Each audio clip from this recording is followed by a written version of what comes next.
ለሺህ ዓመታት ያህል አንዲትም ሴት በዚህ ቅዱስ ምድር ላይ እግሯን አላሳረፈችም። በምድር ላይ እንደርሱ ያለ ቦታ የትም የለም። ሴት ከሆኑ የዚህን ቦታ ውስጣዊ ገጽታ ማየት የሚችሉት በዚህ ቪዲዮ አማካኝነት ብቻ ነው። ምክንያቱም እዚህ ራቅ ባለ ልሳነ ምድር ላይ ወንዶች ብቻ ናቸው መኖርም መግባትም የሚፈቀድላቸው። እነርሱም ቢሆኑ ጥቂቶች ናቸው። ይህ አባቶን በመባል የሚታወቅ ትውፊት ሲሆን ከሺህ ዓመታት በላይ ያስቆጠረ ሕጋቸው ነው። ይህ የሆነው የመነኮሳቱን መንፈሳዊ ንጽህና ለመጠበቅ ነው ተብሎ ይታሰባል። አባቶን ሕጉ ከተሻረ ቅዱሱ ተራራ ያበቃለታል፣ እንዳልነበረም ይሆናል። ምክንያቱም ቅዱሱ ተራራ ይረክሳል፣ ወደ አመንዝራነት ወይም ዝሙት ቤትነትም ይለወጣል። ወደ ደብረ አቶስ መግባት ለወንዶችም ቢሆን የተገደበ ነው። ልዩ ቪዛ የሚያስፈልግ ሲሆን በቀን 100 ለሚሆኑ የኦርቶዶክስ እምነት ተከታይ ወንዶች ብቻ ፈቃድ ይሰጣል። ኦርቶዶክስ ካልሆኑ ደግሞ በቀን መግባት የሚችሉት 100 ሰዎች ብቻ ናቸው። ይህ ሕግ ጥብቅ ከመሰላችሁ የሚቀጥለው ደግሞ የበለጠ ይገርማል። እንስት እንስሳትም ቢሆኑ እንዲገቡ አይፈቀድም። ላም የለም፣ ፍየል የለም፣ ሴት የቤት እንስሳትም አይገቡም። ወፎችና ነፍሳት ብቻ ድንበሩን ማቋረጥ ይችላሉ። ይህም ሳይበቃ ወደ ደብረ አቶስ ለመድረስ ብቸኛው መንገድ ይች አሮጌ ጀልባ ናት። ባህሩ በሚናወጥበት ጊዜ የ2 ሰዓቱን ጉዞ በጣም አስቸጋሪ ሊያደርገው ይችላል። ወደዚህ ምስጢራዊ ምድር ጠለቅ ብለው በገቡ ቁጥር ነገሩ እየጠነከረ ይሄዳል። ከገዳማቱ ባሻገር ገደላ ገደል ውስጥ ተሸሽገው ባህታውያን ይኖራሉ።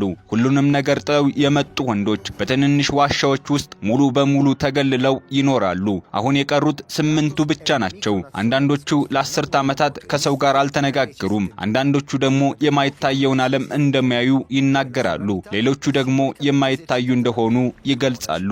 አሁን እዚህ ሊኖሩ ይችላሉ፣ ግን ማየት አንችልም። እነሱ ለሚመርጡት ሰው ብቻ ነው የሚታዩት። ወደ እነዚህ ጥቃቅን ዋሻዎች ለመድረስ የማይቻል ነው ቢባል ይቀላል። ለመድረስም ሕይወትህን አደጋ ላይ መጣል አለብህ። አንዱን ለማግኘትና ምሽቱን አብሬ ለማሳለፍ እድለኛ ነበርኩ። ይህ በፕላኔታችን ላይ ካሉ እጅግ ሚስጥራዊና መንፈሳዊ ቦታዎች አንዱ ነው። ያለነው ጥንታዊቷ ግሪክ ደብረ አቶስ ነው። ደብረ አቶስ በዓለም ላይ ካሉ የመጨረሻዎቹ ራሳቸውን በራሳቸው ከሚያስተዳድሩ በዓለም ላይ ካሉ ጥቂት ሃይማኖታዊ አገዛዞች አንዱ ነው። ምንም እንኳ በግሪክ ግዛት ውስጥ ቢገኝም በራሱ ልዩ በሆነ የአስተዳደር ስርዓት ይንቀሳቀሳል። 2000 መነኮሳት በሚኖሩባቸው 20 ገዳማት የሚመራ ሲሆን ከመላው ዓለም የመጡ የመነኮሳት ማህበራት ሕይወታቸውን ለጸሎትና ለማሰላሰል የሰጡ ከዓለማዊ ተግባር ሙሉ በሙሉ ለመለየት የቆረጡ ናቸው። ዋና ተልኳቸውም የጥንት ትውፊታቸውን መጠበቅ ሲሆን እዚህ ካለው ብቸኛ ሃይማኖት ኦርቶዶክስ ክርስትና ውጪ ሌላ ምንም ነገር የለም። መፈክራቸውም ኦርቶዶክስ ወይም ሞት የሚል ነው። መነኮሳቱ ራሳቸውን ከዓለም ክፉ አመል በተለይም ደግሞ ከሴት ለማራቅ የወሰኑ ናቸው። ወደዚህ ቦታ ለመግባት ልዩ የሆነውን የማውንት አቶስ ቪዛ ግዴታ ነው። ይህ ቪዛ ለሴቶች የማይፈቀድ ለወንዶች ብቻ የሚሰጥ በመሆኑ ልዩ ያደርገዋል። ይህም በዓለም ላይ ሴቶች እንዳይገቡ የሚከለክል ብቸኛው ግዛት ነው። ወደ ደብረ አቶስ ለመግባት አንድ መንገድ ብቻ በአማራጭነት ይቀርባል። መንገዱ ከሚታሰበው በላይ ከባድ ሲሆን በአረጁ መርከቦች በባህር ላይ መጓዝ ብቸኛው መንገድ ነው። ከዚህ ውጪ ምንም አይነት የእግር መንገድም ሆነ የአውሮፕላን ማረፊያ ፈጽሞ የለም። ለብዙ 10 ዓመታት ሲመላለስ የነበረው እንደኔ ያሉ ተሳላሚዎችን መነኮሳትንና ጎብኚዎችን ወደዚህ ቅዱስ ቦታ የሚያመላልሰው ይህ አሮጌ ጀልባ ብቻ ነው። መርከቡ ላይ እንደረገጡ ከዕለት ተዕለት ሕይወት መለየታችሁ ስለሚሰማችሁና ወደ ሌላ ዘመን ወደ ሌላ እውነታ እንደተሻገራችሁ ስለሚሰማችሁ ልዩ ስሜት አለው። ባህሩ በሚናወጥበት ጊዜ ሰዓታት የሚወስደውን ጉዞ በጣም አስቸጋሪ ሊያደርገው ይችላል። ሆኖም እነዚህ መሰናክሎች በዓለም ላይ ካሉ እጅግ ቅዱስና ሚስጥራዊ ቦታዎች ወደ አንዱ ለመግባት የሚከፈሉ ጥቃቅን ዋጋዎች ናቸው። በሩቅ የሰሙትን በአካል ለማየትና እነዚህ መነኮሳት እንዴት እንደሚኖሩ በዓይናችን ለማየት በጣም ያጓጓል። ከዘመናዊው ሕይወት ሙሉ በሙሉ ተገልለዋል። ቴክኖሎጂ የለም። ማህበራዊ ሚዲያ አይጠቀሙም። በአንዳንድ ገዳማት ውስጥ የኤሌክትሪክ አገልግሎት በጭራሽ የለም። Buongiorno, quanti nodi ha? 100, ma dipende. Può averne 300, 100, 150, 33. እንደምን አደሩ? ስንት ፍሬዎች አሉት? እንደ ሁኔታው ይለያያል። 300፣ 100፣ 150 ወይም 33 ሊኖረው ይችላል። እዚህ በመቆየትህ የሆነ ነገር ያጣ መስሎ ያውቃል? በፍጹም። ሁሉንም ነገር እዚህ አግኝቻለሁ። ለምን አጣለሁ? ምንኩስና ማለት በማንኛውም ምክንያት ማግባትና ቤተሰብ መመስረት ካልፈለግ ልትከተለው የምትችለው መንገድ ነው። በኦርቶዶክስ ትውፊት ወይ ቤተሰብ ይኖርሃል ወይ መነኩሴ ትሆናለህ። በመካከላቸው ሌላ መንገድ የለም። በንስሐ ስርዓት ወቅት ለኢየሱስ ክርስቶስ የገባነውን ቃል ለመጠበቅ እንጥራለን። ድህነት፣ ንጽህናና መታዘዝ መንፈስ ቅዱስ ካለ ምንም አይጎድልብህም። ሁሉ ነገር አለ። ደስተኛ ነህ። ይህ ህይወት 80፣ 90 ወይም 100 ዓመት ይቆያል። ከሞት በኋላ ያለው ህይወት ግን ማለቂያ የለውም። ይህ ህይወት ለሚቀጥለው እንድንዘጋጅ የሚያገለግለን ነው። ጥሩ ነገር መንፈስ ቅዱስ ካንተ ጋር ከሆነ በዚህም ሆነ በሚቀጥለው ህይወት አንተ በጣም ደስተኛ ሰው ትሆናለህ። እግዚአብሔር ካንተ ጋር ይሁን ወንድሜ። በጣም አመሰግናለሁ። più felice in assoluto sia in questa che nella prossima vita.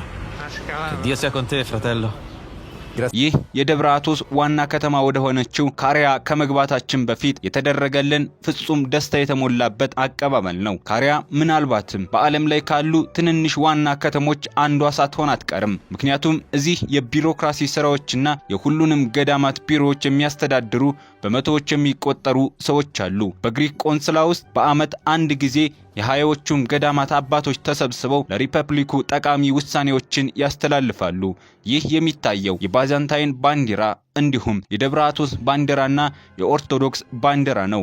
በየቦታው ከግሪክ ባንዲራ ጎን ታዩታላችሁ። ደብረ አቶስ የራሱ ሰዓት፣ የራሱ ባንዲራና የራሱ ህጎች አሉት። ብቸኛው የፖሊስ ጣቢያም እዚህ ይገኛል። ቤቶቹ ሁሉ ከድንጋይ የተሰሩ በመሆናቸው በጣም የሚያማምሩ ናቸው። በከተማዋ ውስጥ እየተዘዋወርኩ ሳለ አንድ ደግ መነኩሴ ያገኘሁና ስለ ዘመናዊነት ስናወራ መነኩሴው እንዲህ አሉን። እኛ ቴክኖሎጂን አንቃወምም፣ ሰዎችን ያግዛል፣ ግን ልክ ያስፈልገዋል። ለምሳሌ አሁን ሁሉም ሰው በአውቶቡስ ይሄዳል። በቅዱሱ ተራራ ላይ ካልተጓዝክ አትጠፋም፣ አትደክምም፣ አትጠማም፣ አትራብምም። ድሮ ሰዎች በእግራቸው ይጓዙ ነበር። አሁን ግን ከወንበር ወንበር ተቀምጠህ ቪዲዮ ታያለህ። ቅዱሱ ተራራ ግን እንደሚታየው አይደለም። እውነተኛው ቅዱስ ተራራ ተደብቋል። መንፈሳዊ ሴቱ እዚህ ካሬስ ውስጥ የምታየው አይነት አይደለም። ቅዱሱ ተራራ መንፈሳዊ ተልእኮ አለው። እንዳሁኑ የቱሪስት መዳረሻ መሆን የለበትም። ምክንያቱም በተወሰነ ደረጃ የቱሪስት መስህብ ሆኗል። ሰዎች ይጠቀማሉ፣ የሆነ ነገር ያገኛሉ፣ ግን እንደ መዝናኛ ቦታ መታየት የለበትም። ይህ አባቶን ወይም ሴቶች እንዳይገቡ የሚከለክለው ህግ ሊቀር ይችላል ይባላል። እርስዎ ምን ያስባሉ? ይህ ቅዱሱ ተራራ የያዘው የመጨረሻው ነገር አባቶን ነው። ይህ ህግ ከፈረሰ ቅዱሱ ተራራ ያበቃለታል፣ ይጠፋልም። ታላላቆቻችን እንደነገሩን ይህ ህግ ከፈረሰ ተራራው ይሰጥማል። አዎ፣ ይህ ሲፈርስ ድንግል ማርያም አትታገስም። ምክንያቱም ቅዱሱ ተራራ ይደመሰሳል። ምክንያቱም ቅዱሱ ተራራ ይረክሳል፣ ወደ አመንዝራነት ወይም ዝሙት ቤትነትም ይለወጣል። የሚጠፋው መሄጃ ለሌላቸው ምስኪን ሴቶች ተብሎ አይደለም። እነርሱ በዓለም ላይ ያሉ ገዳማት ሁሉ መሄድ ይችላሉ። እዚህ ጋር አንድ ጥያቄ ላንሳ። አንዲት ሴት የእግዚአብሔርን መንገድ መከተል ብትፈልግ ለምን ይህ ተሞክሮ የመኖር እድል አይኖራትም? አይሆንም። በዓለም ላይ ወዳሉ የሴቶች ገዳም መሄድ ትችላለች። ለውጭ ገዳማትም ቢሆን አንተና እኔ ወደ ሴቶች ገዳም መግባት የተከለከለ ነው። በአባቶን ህግ መሰረት ሴቶች ወደዚህ ገዳም እንዳይገቡ መከልከላቸው የታወቀ ነው። ይህንንም እንደዛው ተቀበሉት። በመንገዳችን ላይ ያገኘናቸው መነኩሴ ከ10 ዓመታት በላይ በብቸኝነት የኖሩ ሲሆን ታሪካቸው ደብረ አቶስን ይበልጥ ማራኪ ያደርገዋል። መነኩሴውና ወንድሞቹ መድኃኒት ስለሚሆኑ እጽዋት ባላቸው ጥልቅ እውቀት አማካኝነት እንዴት ተአምራዊ መድኃኒቶችን እንደሚያውቁ ያስረዱናል። La loro profonda conoscenza delle erbe medicinali. My abbot? Il mio abate sa molte cose sulle erbe. አባቴ ወይም የገዳሙ አለቃ ስለ እጽዋት፣ ስለ ባለ መድኃኒት እጽዋት ብዙ ነገሮችን ያውቃል። ካንሰርን ሊፈውስ የሚችል እጽዋት አግኝቷል። በዚህ እጽ ብዙ ሰዎችን ረድቷል። በጣም አልፎ አልፎ የሚገኝ ሲሆን ተራሮች ላይ ይበቅላል። በቅርቡ ፈልጌው ወደ ተራራው ወጥቼ ነበር። አባቴ የረዳቸው ብዙ ሰዎች ከካንሰር ተፈውሰዋል። ከነርሱ አንዱ ለማመስገን ይህንን መኪና ሰጠኝ። የምስጋና ስጦታ ነው። አሁን ወደ ቅዱስ ባቶፔዲ ገዳም ልንደርስ ነው። እዚህ መግባት የተፈቀደ ላችሁን ቦታዎች ብቻ ታያላችሁ። Sono guarite dal cancro. በተራሮች ላይ ካሉ በጣም አስፈላጊ ገዳማት አንዱ ቫቶፔዲ ነው። እዚህ በዓለም ላይ ካሉ ውድ ቅርሶች አንዱ አለ። እርሱም የእመቤታችን የድንግል ማርያም መቀነት ነው። እንዳፈ ታሪካቸው ከሆነ ድንግል ማርያም ወደ ቆጵሮስ በምትሄድበት መንገድ ላይ ደብረ አቶስን ጎብኝታለች። በውበቱ በጣም ደስ ስለተሰኘች ልጇን ክርስቶስን የአትክልት ስፍራዋ እንዲያደርግላት ጠየቀችው። ከዚያን ጊዜ ጀምሮ ደብረ አቶስ የድንግል ማርያም የአትክልት ስፍራ ተብሎ ይጠራል። ለእርሷም የተሰጠ ነው። ይህ ቦታ አጊዮስ ፓንታሌሞን የሚባለው ታሪካዊ የሩሲያ ገዳም ነው። እኒህ አባት አባ ዮሐንስ ይባላሉ። ገዳሙ ሰዎችን ለማገልገል ከሩሲያ የመጡ ሲሆን እኛን ለመቀበል ሲመጡ ከፊታቸው የሚነበበው ደስታ ያስገርማል። ማደሪያችን ካመቻቹልን በኋላ የነገሩን ታሪክ እጅግ ያስደንቃል።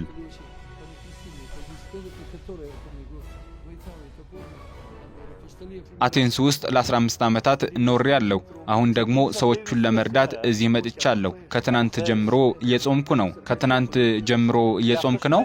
አዎ፣ ከትናንት ጀምሮ እየጾምኩ ነው። ይህም ማለት ምግብ የለም፣ ውሃም የለም። በዚህ ገዳም ሚካኤል ቶሎቶስ የሚባል መነኩሴ አስገራሚ ታሪክ አለ። እናቱ በወሊድ ጊዜ ስለሞቱ በደብረ አቶስ የሚገኝ የአንድ ገዳም ደጃፍ ላይ ተጥሎ ተገኘ። በኋላም መነኩሴ ሆነና በሕይወቱ አንዲትም ሴት ሳያይ በ82 ዓመቱ አረፈ። ስለ ሴቶች መኖር የሚያውቀው ከመጽሐፍት ብቻ ነበር። ይህም በሕይወት ዘመኑ ሴትን አይቶ የማያውቅ ብቸኛው ማየት የሚችል ሰው አደረገው። በደብረ አቶስ ያለው ሰዓት እንኳ ከውጭው ዓለም የተለየ መሆኑን የተረዳሁት በዚህ ሰዓት ነበር። የኔ ሰዓት አሁን 3 ሰዓት ከ20 ይላል። የደብረ አቶስ ሰዓት ግን 9 ሰዓት ከ20 ነው። ይህ የባዛንታይን ሰዓት አቆጣጠር ነው። በደብረ አቶስ ትክክለኛውን የዓለምን ሰዓት ሳይሆን የባዛንታይን ሰዓት ይጠቀማሉ። ስለዚህ ሰዓቱ እንኳን የተለየ ነው። ሽንት ቤቱ ለወንዶች ወይም ለሴቶች የሚል ጥያቄ በጭራሽ አያስነሳም። ምክንያቱም ሁሉም መነኮሳት ወንዶች ብቻ ናቸው። አሁን በቀጥታ ወደ ትራፔዛ መመገቢያ ክፍል እንሄዳለን። ምግብ የለም ስለተባልኩም ምን ሊቀርብ እንደሚችል ለማየት በጣም ጓጉቻለሁ። ትራፔዛ ውስጥ ስትገቡ ፍጹም ዝምታ ይሰማችኋል። በሰዎች የተሞላ ቢሆንም እንኳ የአንድም ሰው ድምፅ አይሰማም። መነኮሳቱ ለመብላትና ለመውጣት 10 ደቂቃ ብቻ ነው የሚጠቀሙት። ራታችንን ጨርሰን ሻይ ጠጣን።